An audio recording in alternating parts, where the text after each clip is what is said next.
The hashtag commit to Bill O'Brien has been going all over Boston College Twitter this last week, and another commitment has happened for the Eagles.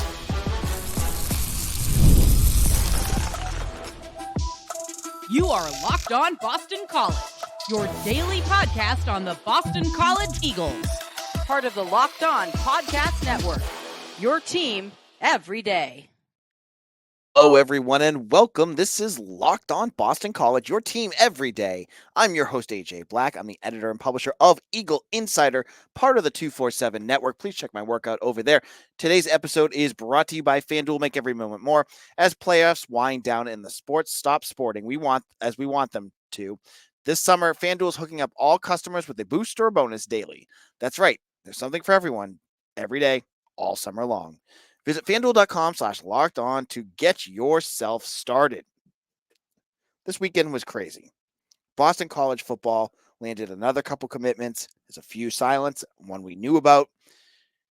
We also got a 2026 quarterback. And on Monday, one of the silents went public. We're going to talk about who that is. We're also going to look at a new offer of a defensive tackle in Georgia, and it's a name that was not on official visit lists that you're going to want to know about. Also, there was a running back that was on campus. I want to make sure you guys know about that as well. Finally, I want to get back to Corin Berry and a comment made by Greg Biggins, who's watched him throw, about him possibly being a real steal for the Boston College Eagles. Now, let's get into this. Big news of the day. Dawson Pough, a wide receiver from Tuscalora, Virginia, committed to BC. Now, his size depends on where you're looking. His huddle says he's 6'1". His 247 says he's 5'11". We'll just call him 6 feet. We'll split the difference, right? He committed to BC on Monday morning. He had been one of the guys I've been kind of teasing, had been committed for a while. Interestingly, he visited Duke this past weekend. Again, as I said, the newer staff, they have exceptions for taking official visits, which is good. It's a good thing. This is a great move to let a guy go check something out if they have to. That way that once they're done, they know, hey, this is the real place for me. But for Pough, he's got some really good offers. I mean, a solid offer list. Duke, Georgia Tech, Pitt, Vanderbilt, UVA, Indiana, ECU, James Madison, and a handful of other G5. He was on campus at BC a couple weekends ago. He's rated an 87, so he's one of the higher rated BC players, according to 247. And he's the third wide receive commitment in this class. So you had Nedrick Bolden out of Clearwater, Florida, who committed back in March. He was your first one. You also had Samaj Fleming, a speedster, also from Florida, who committed after his official visit. I think that was either week 1 or 2. And now you have Pough. Pough, he's got one of those things that we've been talking about. When you're looking at a lot of the players on this roster, he's a track player. He's a track runner as well. He does a whole bunch of track. So a lot of guys that you hear about committing to BC, or you hear about it in college football, when they're saying that they're a track, it's usually like they do the 100, 200, 400, something like that, right? Usually it's running. Pough does the 100, but he also does the high jump, the long jump, and the triple jump. So he's got some real good athleticism to him, obviously, to do all that. And high jump at a wide receiver, that sounds great to me. So that's a lot of really good intangibles for this wide receiver. Someone that I think a lot of folks are really excited that he committed to BC. Now, is this done? You have 3 commitments now at wide receiver, and I don't think it's done. Ja'Cory Watson, as I mentioned on yesterday's episode, is the name I think everyone's going to be watching for. He is a high 3-star. I think he's rated either 88 or 89 on 247. He's from Texas, Shadow Creek, Texas, and he released his top 6, which included Ole Miss, Texas A&M, Baylor, Houston, Boston College, and there was another one. I'm totally blank on who it is.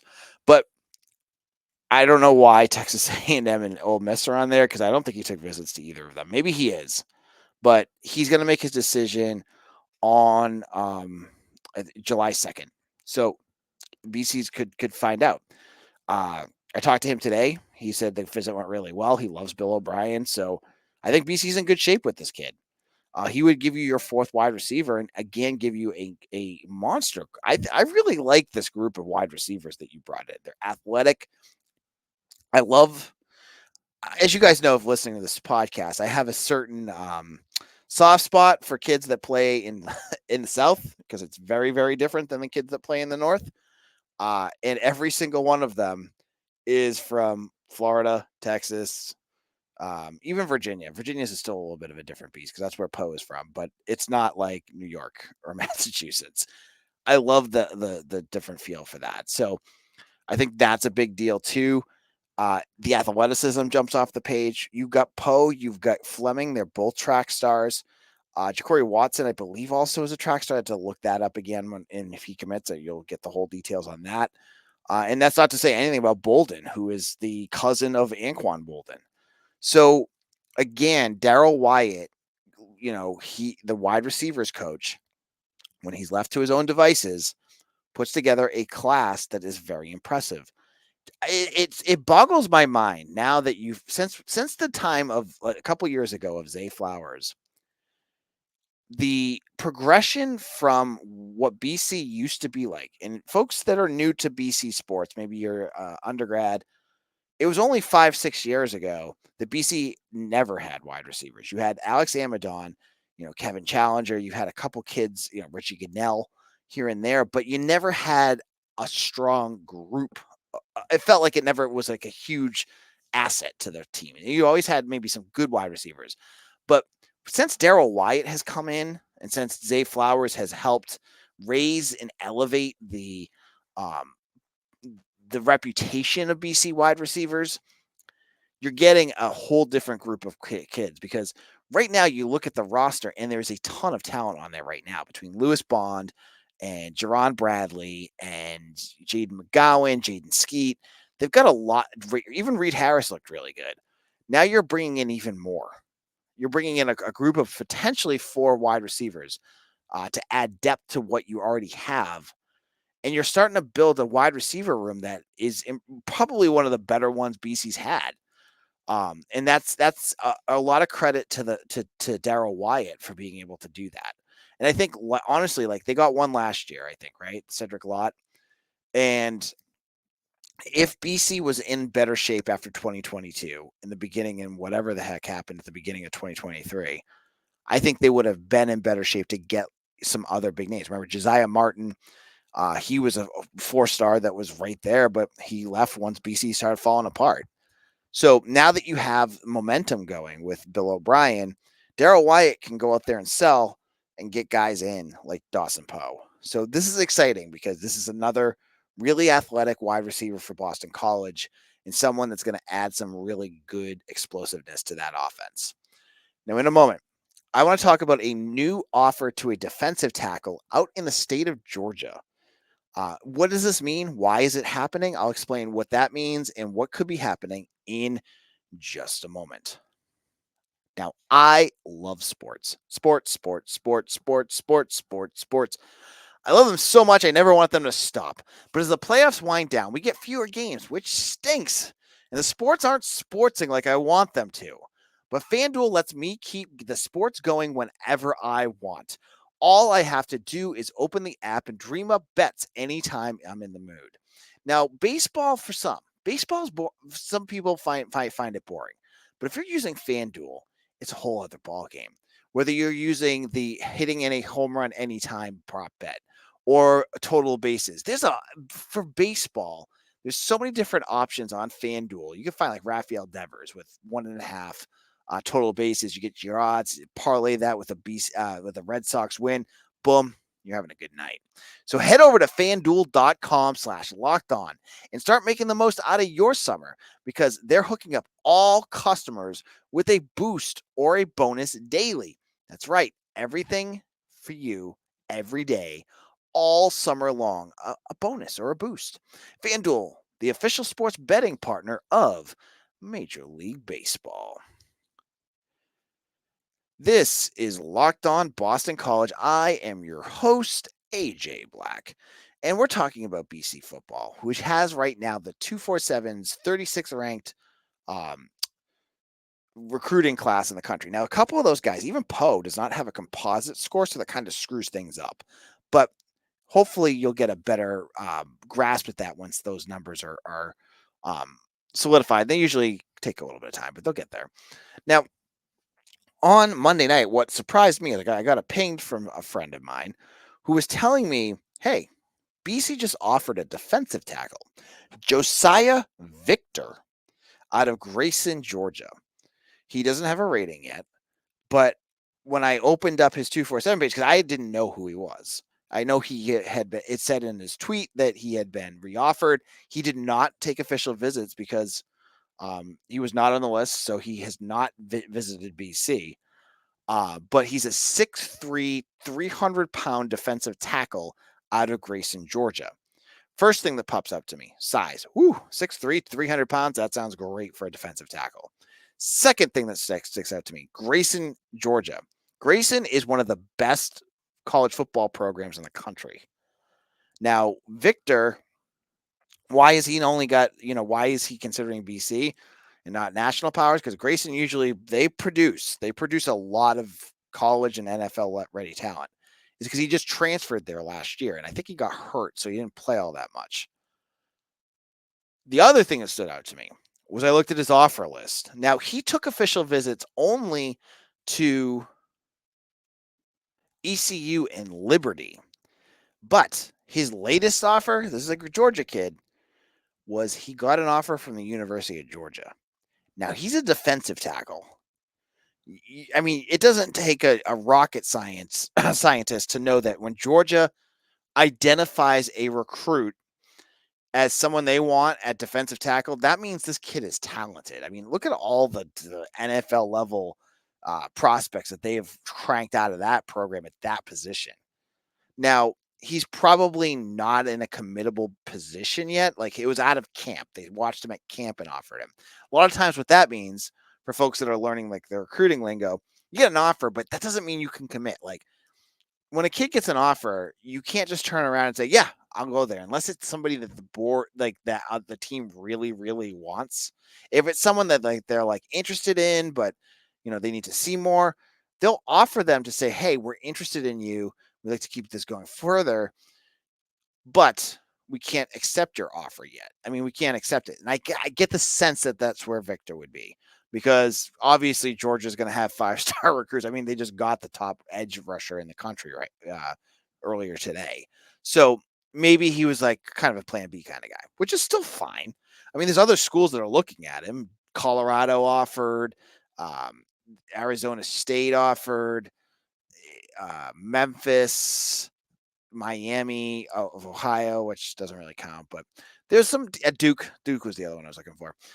So he's got some decent offers.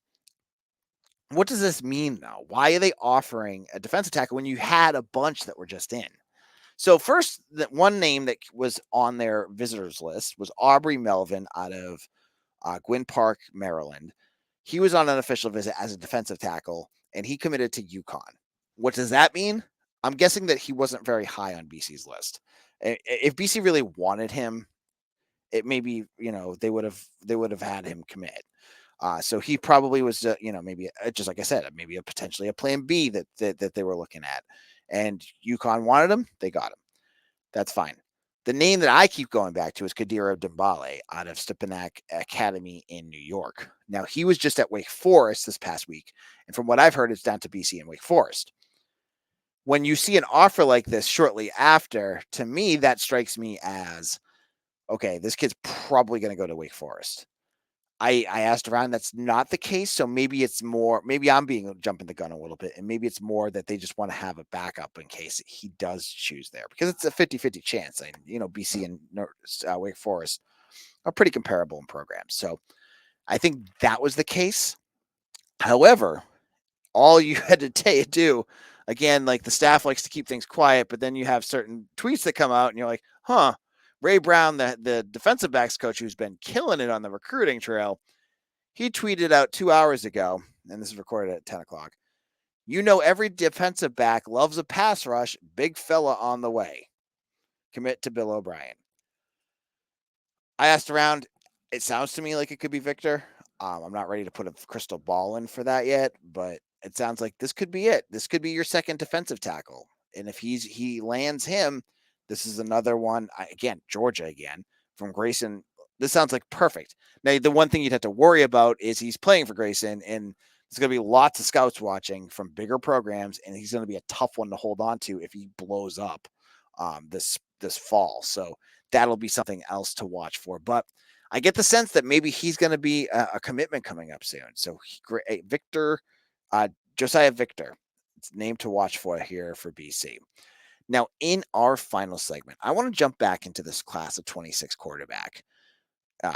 And I want to talk about Corin Berry. And I'll look at one of the comments one of our national scouts had for 247. And I'll explain what that is all about in just a moment. Passion, drive, and patience. The formula for winning championships is also what keeps your ride or die alive. eBay Motors has everything you need to maintain your vehicle and level it up to peak performance. Superchargers, roof racks, exhaust kits, LED headlights, and more. Whether you're into speed, power, or style, eBay Motors has got you covered. With over 122 million parts for your number one ride or die, you'll always find exactly what you're looking for. And with eBay Guaranteed Fit, your part is guaranteed to fit your ride every time or your money back. Because with eBay Motors, you're burning rubber, not cash. With all the parts you need at the prices you want, it's easy to make your car the MVP and bring home huge wins. Keep your ride or die alive at ebaymotors.com. Eligible items only. Exclusions apply. eBay Guaranteed Fit only available to U.S. customers. This is Locked On Boston College. AJ Black. We're wrapping things up here with another big recruiting episode. And on Monday's show, we broke the news live when I was recording it that Corin Berry, a quarterback for class of 2026 from Charter Oak, California, had committed to BC. And as I said on yesterday's show, you look at his numbers and you might hesitate. You see that he threw for 48% last year. That he had basically a 50-50 touchdown to interception rate. But you watch the film yourself. You talk to people, and I've talked to multiple people about what they think of him, and it's a different story. Watching the film, his offensive line was terrible. I said that on yesterday's show. He's running for his life through most of this. Like, he's throwing, he's trying his best to get the ball out. And if that's what they're showing in the huddle films, I imagine it got a lot worse because you only see the good stuff. And I'm guessing he probably was running for his life a lot more than what it showed there. But I talked to, some of my sources within the program. They love his athleticism. They like his size, 6'3". He's going to probably end up being either 6'4", 6'5", and probably fill out to be about 220 pounds. So he's going to be a big, solid quarterback. Now, I also talked to Greg Biggins, our 247 national scout, who's out in California. He said to me, he loved, a lot of the mechanics and the things that make him tick. Like, he's athletic, but he's not like a scrambler, but he can move around the pocket. He has a good arm. He's got good fluidity. He's got, all the mechanical stuff that you want from a quarterback. Corin Berry can do that. But his last sentence in his scouting report, which is up on 247's for VIPs, was that he thinks that if he continues to develop the way he potentially could, that Berry could be a steal for Boston College. Now, sometimes you hear that and, they end up flaming out. I look at a position like quarterback with a coach like Bill O'Brien, and I trust Jonathan DiBiase, the quarterback's coach, too, that they know what they're looking for in the film, and they watched him throw. He came to BC. I believe he was in the 7v7 camp that they came there, but they definitely saw him throw. That this experienced group of coaches knows what it could take to be a quarterback, and that they get this sophomore, he's a junior now, who's got 2 more years of high school, that they look at this and say, if we get him now and we can hold on to him, we've got something special here. I think that's what the exciting part about Corin Berry is that the potential that they've already seen stuff like right now, he's got 2 more years left and you're already seeing sparks of what he could become. And you have time to watch that, to watch what he develops into. And that could mean like bigger programs are going to offer. His ratings could go up. He could make it to Elite 11. There's a lot of potential here. I mean, and credit to the staff for identifying this, getting him on campus, and getting him to commit right away. Like, he clearly, when I talked to Corinne, he liked everything about Boston College, especially the staff. Like, he felt like they could help develop him into an NFL level quarterback. And it's been a while, personally, like watching the recruitment of quarterbacks. You look back the last couple years at what BC's brought in, and they are a variety of levels of projects, whether it's Jacoby Robinson, who is very much a raw product that needs time to develop, and he still needs more time to develop. Jonathan Montague is going to be the same way, but probably even more. You had in Peter Delaportis, who needed more time. You're bringing in now Shaker Razig and Corin Berry, who are much more polished. They are much more quarterbacks that I watch and hear about, and they're going to take a couple years probably to develop. But once they're ready, you have potential ACC level quarterbacks. You have guys that aren't under the radar types of guys. Neither of these guys are. Both of these guys, Berry has caught attention from a couple camps, and he obviously had an offer from Arkansas. But I imagine, and he may not announce them because he's already committed elsewhere, but he's going to get more offers. If he continues to play like he potentially could, he's going to get more offers. So you have two new quarterbacks coming in that really add a different level of pedigree to that quarterback room. That's not to knock on Grayson James or even Castellanos, but you're bringing in these guys that can do it. And you're going to let Bill O'Brien, Will Lawing, and Jonathan DiBiaso do their magic to him and get them ready. So I think the fact that he could be a steal is another great tip of the cap to the staff, who's had a massive June. And I don't think it's over yet. There's still a bunch of names to watch for. We'll be back again soon for another episode. Thank you all for joining me. And if there's more news tomorrow, I'll definitely go live. But, I'm trying to only do 3 days a week. But with all this news, it's hard not to, right? And I hope you guys are enjoying this. If you do, hit that like and subscribe button before you head out. Tell your friends about Locked On BC and come back again for another episode of Locked On Boston College, your team every day.